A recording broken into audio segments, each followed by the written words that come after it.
हाँ जी, तो नमस्कार। मैं वशिष्ठ कुमार आप लोग का स्वागत करता हूँ आपके अपने इस यूट्यूब चैनल संकल्प ऑनलाइन क्लासेस पर। तो मैंने पिछली क्लास में आप लोगों को इस अध्याय का पूरा स्टोरी और सब्जेक्टिव क्वेश्चन करा दिया। अब मैं लेकर आया हूँ आप लोगों के लिए ऑब्जेक्टिव की क्वेश्चन, जो कुल प्रश्नों की संख्या है 41। तो अब शुरू करते हैं ऑब्जेक्टिव की सारी क्लासेस। तो पहला नंबर क्वेश्चन है, 20 के दांत कहानी के रचयिता कौन है? 20 के दांत कहानी के रचयिता कौन है? तो 20 के दांत कहानी के रचयिता नलिन विलोचन शर्मा है। ठीक है।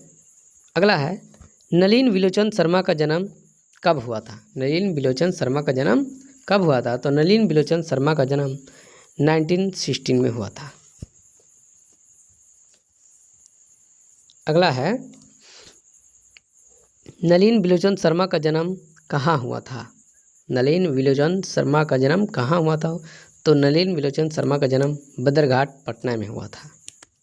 अगला है, 20 के दांत पाठ की विद्या कैसी विद्या है? तो 20 के दांत पाठ की विद्या एक कहानी है, एक कहानी है। अगला है, गिरधर लाल का बेटा है। गिरधर लाल का बेटा कौन था?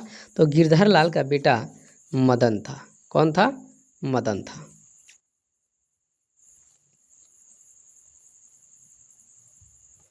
अगला है, खोखा किस कहानी का पात्र है? खोखा किस कहानी का पात्र है? तो खोखा 20 के दांत की कहानी का एक पात्र है। अगला है, मदन किसका बेटा है? मदन किसका बेटा है? तो मदन गिरधर लाल का बेटा है। सेन साहब की कितनी लड़कियां थी? सेन साहब की 5 लड़कियां थी। सीमा, रजनी, आलो, शेफाली, आरती पांचों किनकी बेटियां हैं? तो ये पांचों किनकी बेटियां हैं? तो सेन साहब की बेटियां हैं।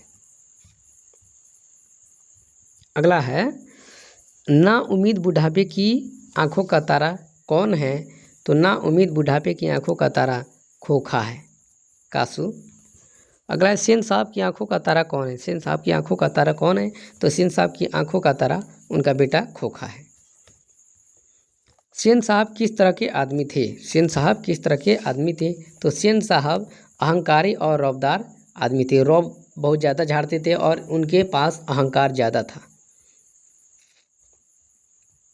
अगला है, मदन किसका बेटा है? मदन किसका बेटा है? तो मदन आपको गिरधर लाल का बेटा है। अगला है, गिरधर लाल सेन साहब की फैक्ट्री में क्या था? तो गिरधर लाल सेन साहब की फैक्ट्री में किरानी था। अगला है, सेन साहब की नई मोटर कार किस रंग की थी? तो सेन साहब की नई मोटर कार काले रंग की थी। सेन साहब की नई मोटर कार कितने की थी? तो सेन साहब की नई मोटर कार 7,500 की थी। 7,500 की थी। 20 के दांत कहानी किस वर्ग के अंतर्विरोधों को उजागर करती है? तो 20 के दांत कहानी मध्यम वर्ग के अंतर्विरोधों को उजागर करती है। अगला है, सेन साहब अपने बेटे खोखा को क्या बनाना चाहते थे? तो सेन साहब अपने बेटे खोखा को इंजीनियर और बिजनेसमैन बनाना चाहते थे। अगला है, कासू मदन के साथ किस खेल में शरीक होना चाहता था? तो कासू मदन के साथ लट्टू के खेल में शरीक होना चाहता था। मदन ने कासू के कितने दांत तोड़े? मदन ने कासू के मार के 2 दांत तोड़े। अगला है, नलिन विलोचन शर्मा की मृत्यु कब हुई थी? तो नलिन विलोचन शर्मा की मृत्यु 16 सितंबर 1961 ईस्वी में हुई थी।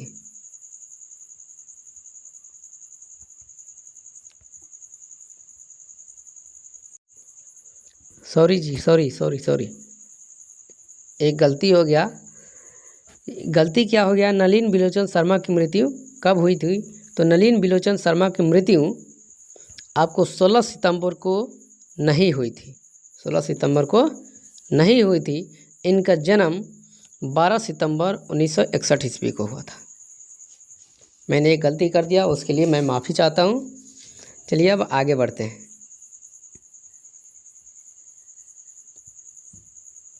अगला है, मदन की उम्र क्या थी? उस समय मदन की उम्र क्या थी? तो उस समय मदन की उम्र 5 से 6 साल थी। अगला है, कासू मदन के साथ किस खेल में शरीक होना चाहता था? कासू मदन के साथ किस खेल में शरीक होना चाहता था? तो लट्टू की खेल में। किस खेल में? लट्टू की खेल में वो शरीक होना चाहता था। अगला है, मदन ने कासू के कितने दांत तोड़ डाले? मदन ने कासू के कितने दांत तोड़ डाले? तो मदन ने कासू के 2 दांत तोड़ डाले।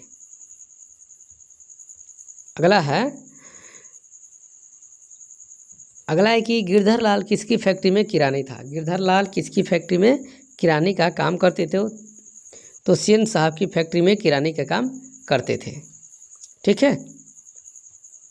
अगला है, सेन साहब किसके व्यंग से ऐंठ कर रह गए? सेन साहब किसके व्यंग से ऐंठ कर रह गए? तो पत्रकार महोदय के व्यंग से ऐंठ कर रह गए। अगला है, मदन अक्सर किसके हाथों से पीटता था? मदन अक्सर किसके हाथों से पीटा जाता था? तो पिता के हाथों यानी गिरधर लाल के हाथों पीटा जाता था। अगला है, खोखा को ट्रेनिंग देने के लिए घर पर कौन आता था? तो खोखा को ट्रेनिंग देने के लिए बढ़ई मिस्त्री आता था। अगला है, सेन साहब का मित्र कौन था? सेन साहब का मित्र कौन था? तो सेन साहब का मित्र एक पत्रकार था। अगला है, 20 की दांत कहानी किस वर्ग के अंतर्विरोधों को उजागर करती है? तो 20 की दांत कहानी अंतर्विरोधों को उजागर करती है। किस? तो मध्यम वर्ग के अंतर्विरोधों को उजागर करती है। अगला है, कासू और मदन के बीच झगड़े का कारण क्या था? कासू और मदन के बीच झगड़े का क्या कारण था? तो कासू और मदन के बीच लट्टू खेलने की ललक थी, इसी को लेकर उनके बीच झगड़ा था। अगला है, महल और झोपड़ी की लड़ाई में अक्सर महल वाले ही जीतते हैं, यह किस पाठ की पंक्ति है? तो यह 20 की दांत पाठ की पंक्ति है। अगला है, 20 की दांत कहानी के अनुसार खोखा के स्वभाव में क्या बदलाव आया था? तो वह जीवन के नियमों का अपवाद था। वह जीवन के नियमों का अपवाद था। अगला है, खोखा के दांत तोड़ने के बाद गिरधर लाल ने मदन को क्या किया? तो गिरधर लाल ने मदन को क्या किया? तो गले लगा लिया। क्यों गले लगा लिया? क्योंकि गिरधर लाल बोलते थे कि मैं कुत्ते की तरह उनके यहाँ काम करता हूँ, चमचे की तरह काम करता हूँ, लेकिन तूने आज साबित कर दिया कि उनका बेटा जब तुमको मारा या जब सेन साहब तुमको मारे तब तुमने कुछ नहीं किया, मैंने भी कुछ नहीं किया, लेकिन जब उनका बेटा आया तो तुमने अपना बदला ले लिया। वाह रे मेरे शेर वाह, तुमने आज तो मेरा नाम ही रोशन कर दिया। अगला क्वेश्चन है, सेन साहब की 5 लड़कियां कैसी थी? तो सेन साहब की 5 लड़कियां सुशील और आज्ञाकारी थी। अगला है, मदन ने कासू के कितने तमाचे जड़े? यानी मदन ने कासू के कितने तमाचे मारे? तो मदन ने कासू को 2 तमाचे मारे, जिससे 2 दांत टूट के गिर गए। अगला है, सेन साहब के पास जो काली मोटर कार थी उसका मॉडल क्या था? तो उसका मॉडल आपको पता होना चाहिए, एक्सट्रीमल एंड था। एक्सट्रीमल एंड उसका मॉडल था। अगला है, मदन के लिए क्या खाना मामूली बात थी? तो मदन के लिए मार खाना एक मामूली बात हो गई थी। अगला है, लड़कियां तो कठपुतलियां है, इस बात पर किसे गर्व है? तो इस बात पर माता पिता को गर्व है। अगला है, कासू का दूसरा नाम क्या था? तो कासू का दूसरा नाम किधर है जी? खोखा। कासू का दूसरा नाम खोखा था। लास्ट क्वेश्चन है, सेन साहब की कार को किससे खतरा था? सेन साहब की कार को किससे खतरा था? तो सेन साहब की कार को किससे खतरा था? तो सेन साहब की कार को किससे खतरा था? तो सेन साहब के अपने ही बेटा खोखा से खतरा था। क्यों खतरा था? क्योंकि वे अपने गाड़ियों को किसी भी चीज़ को क्या करता था, इधर उधर पटक फोड़ फाड़ इधर उधर करते रहता था। तो उससे क्या था, उनको यह खतरा था। ये रहा आपका पूरा 41 ऑब्जेक्टिव क्वेश्चन। तो आप लोग अपना ख्याल रखिए और अपने दोस्तों को भी इस वीडियो को शेयर कीजिए ताकि उन्हें भी पता चले कि यहाँ पर कक्षा 10वीं की हिंदी की क्लास, स्पेशल हिंदी की क्लास चलती है। जो भी विद्यार्थी अपने एग्ज़ाम में मार्क्स बढ़ाना चाहते हैं तो इस चैनल को ज्वाइन कीजिए और आपको बेहतर कंटेंट्स मिलेगा यहाँ से। तो आप लोग इस चैनल को सब्सक्राइब कर लीजिए और अपने दोस्तों में भी शेयर कर दीजिए ताकि उन्हें भी इसका लाभ मिल सके। तब तक के लिए थैंक्स, धन्यवाद। आप लोग अपना ख्याल रखिए। जय हिंद, वंदे मातरम।